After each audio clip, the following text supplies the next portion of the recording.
assalamu aleykum wa rahmatullahi wa barakatuhu.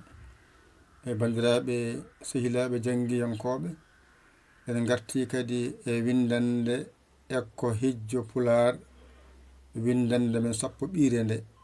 Hande eɗen janga ka no masirte, mbaɗen dani gadden boɗejo o.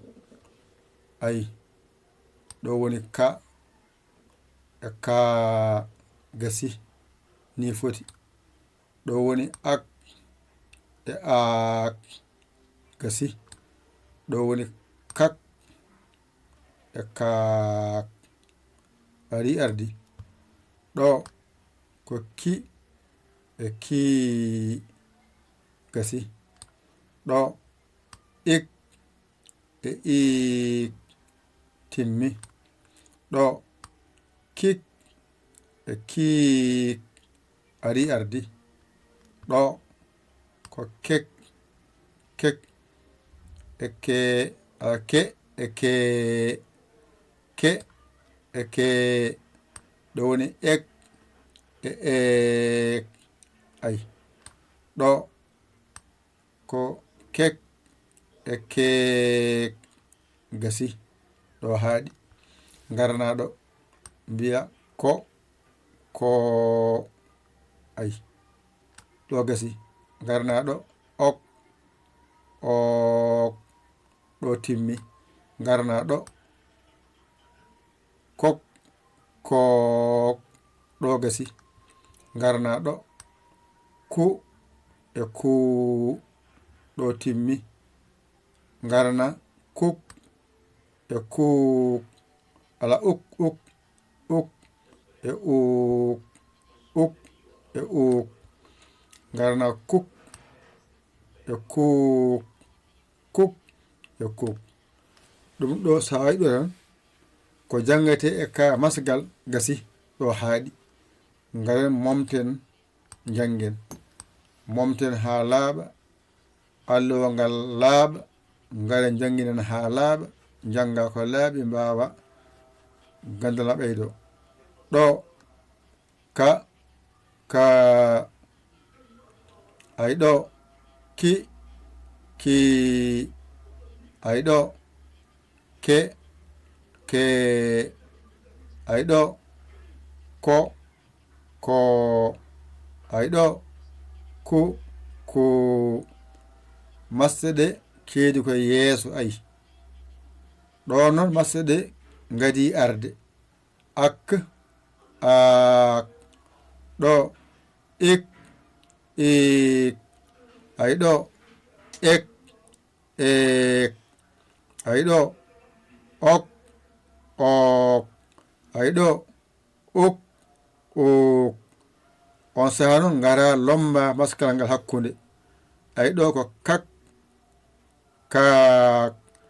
ay ɗo kik kiik. ay ɗo kek keek. ay ɗo kok kook. ay ɗo kuk kuuk. ɗum ɗo ɗiggi tan kadi a sirti e kala ko jangate e ka. hoto yew alluje ɗe.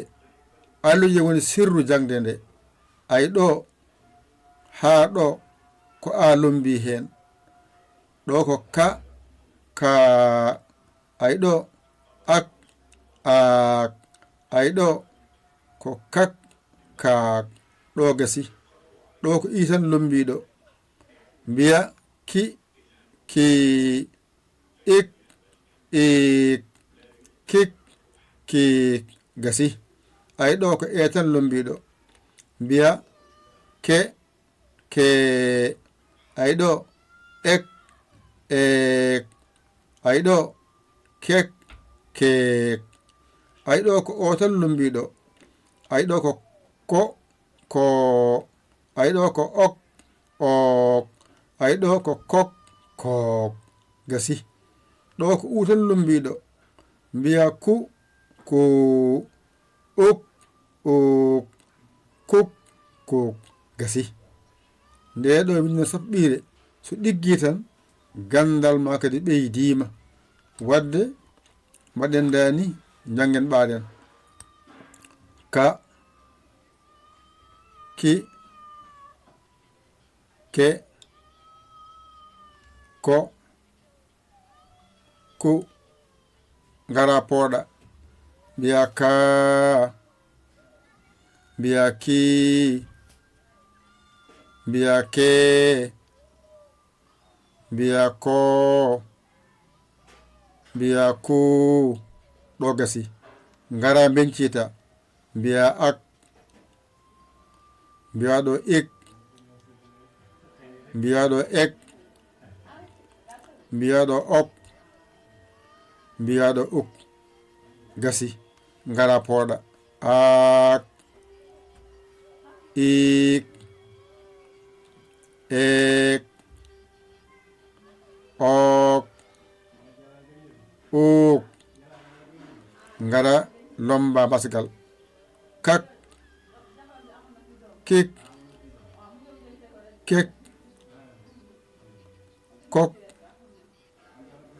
kuk ngara pooɗa kak kek wala kik kik kek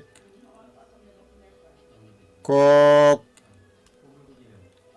kuk timmi ɗo woni windande ekko hejjo pular windande sappo ɓiire gasi ƴette kuɗi mon e karneji mon mbañitoɗon jangon ɗigga on koola koye moɗon ƴewon bawɗo ɗakkoɗon sara makko o walla on o holla on hanjiyan lawol on yamuna walla on man holla on nodde 00 221 77 906 14 81 mbaɗa yaya mbaɗa li jiya WhatsApp o ngara tagge saggere ma a saggani ɗum jinmi walla an keso jiɗɗo nadde e jangde bisimilla ma hay goto faltaka ala suka ala mawɗo ala debbo ala ko jiɗɗo wiya ngara joɓa naata janga ne woodi noon ɗuɗal mo bange onon wonɓe kadi YouTube